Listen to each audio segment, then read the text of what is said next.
live video, so bear with me. I don't know what to do with there. It's been a long time that I am not on my YouTube channel. Can you see me, guys? Can you see me? All right. We'll keep the bra out. Anyway, guys, welcome to my channel. My name is Ate D. I'm a travel nurse as well as your diabetes advocate. And now, guys, this is my first time to do live. I'm not really sure how this one works, but everybody in YouTube, I guess they know how to make this one work. Well, the reason why I'm doing this live is because I don't really have time to do edits because of my job. As you know, I'm a nurse and I'm working at the moment in A&E. So during the pandemic, it was really, really like I did blog a lot, but it's only on my Facebook account because it was easier. And also there are my target people as well. As you know that I'm an advocate for Alaska Mambaling as well.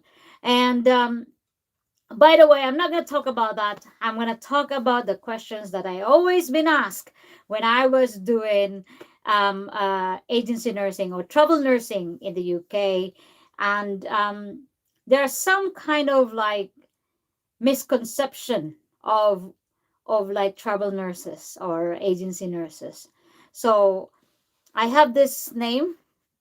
So I put locum. So they said, "What? You're locum?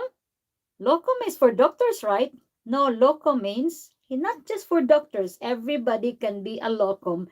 It means now you are a replacement of somebody who's not there. So basically, that's my job. That's an agency job, like like label. Okay, so and also they said like, oh, these agency nurses they paid really really high and they're not working a lot and they don't know anything.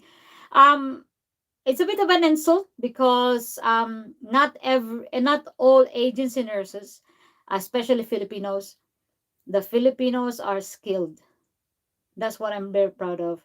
Although I am not trained in the Philippines, I am not as medically very, very good compared to the Filipino trained nurses coming to the UK. But I am proudly say that I am a British trained nurse who's been trained to be passionate and holistic and all that kind of jazz, right? So getting paid high, okay. So we're gonna start. Well, I don't have my family here in the in wherever I'm gonna be assigned. I don't have my family with me, and I don't have security. If I'm ill, I will not get fed. If I'm ill, every people in my family unit are going to starve if they are dependent on me. So it is not the security. We don't have, and also we do our own taxes. We do our own everything. You don't have security. So that's the reason why we are paid high. And also they said, oh, these agency nurses don't have skills. First of all, for me, you cannot go. I think it's very embarrassing for you to work as an agency nurse, as a nurse going to work in a place that you are not trained to do the job or even like a little bit of skills so that to contribute for the hospital or for the ward that like hired you. Basic, what are the basic skills that you should have, especially if you're working in A&E? Basic. First of all, you must know cannulation, venipuncture. It would be nice for you to know how to do male catheterization and female catheterization. And also, at least you know a little bit about lines like how can pick line, midline, whatsoever, all the lines, and also pegs like Mickey, and also you also need to learn how to be part of the team that you don't even know. Okay? That is a skill. You have to have that skill. You have to have the skill to get along with people that don't like you because they will not like you. Majority of them, they will not like you because they think you are paid really high and do the job that they can do. Sometimes people says, oh yes, Like I can like they're just paid and they just like sit down there do nothing.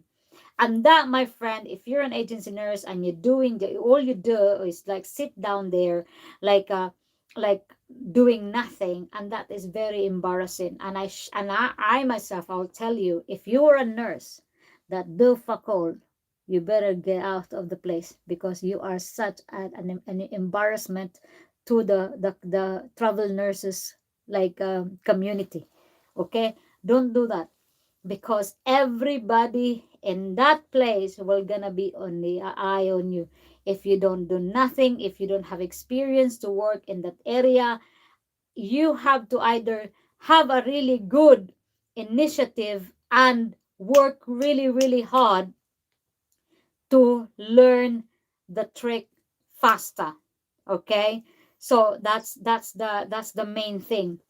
And also, like I also observed that when people like get into a like ward that they've been there for so many months or years, or they feel that they are like regular nurses there, that they think that they can just demand or do things that's regular nurses can are allowed to do. Remember, my friend, if you're an agency nurse and you've been working there for quite a long time, remember who you are, because you are not a regular staff. So behave.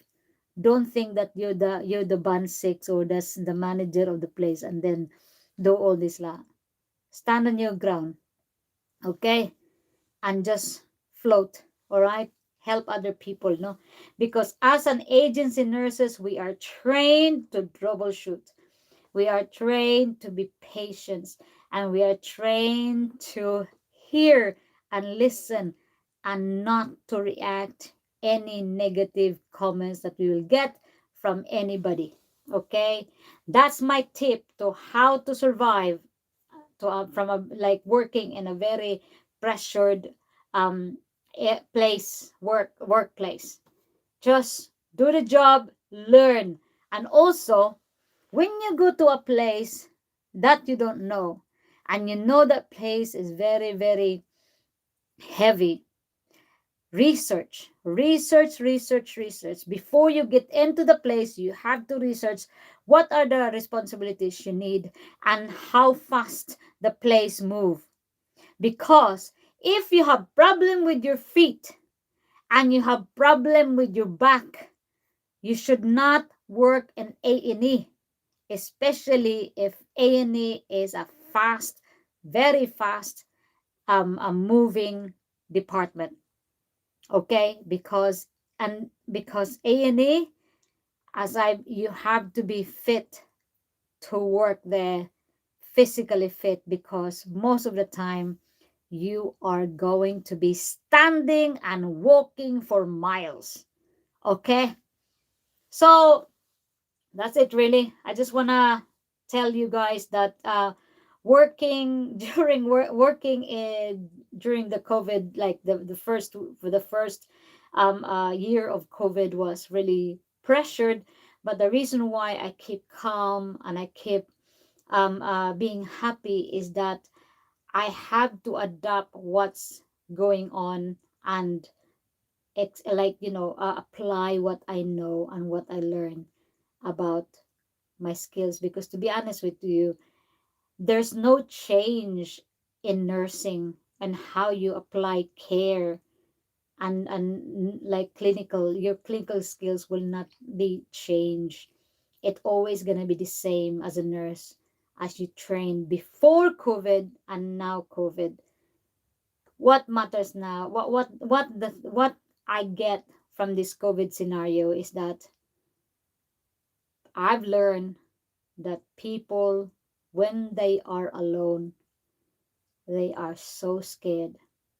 And as a nurse, what we have to do is to give that love or warmth to those people who needed a hug. Even we are not allowed to hug. But sometimes when a patient has panic attacks, they want hug. Then give it. because they are human and they're weak, and making them comfortable, that is also a medication. So, agency nurses, all I can say is well done of surviving this COVID scenario. And those agency nurses that think that they're better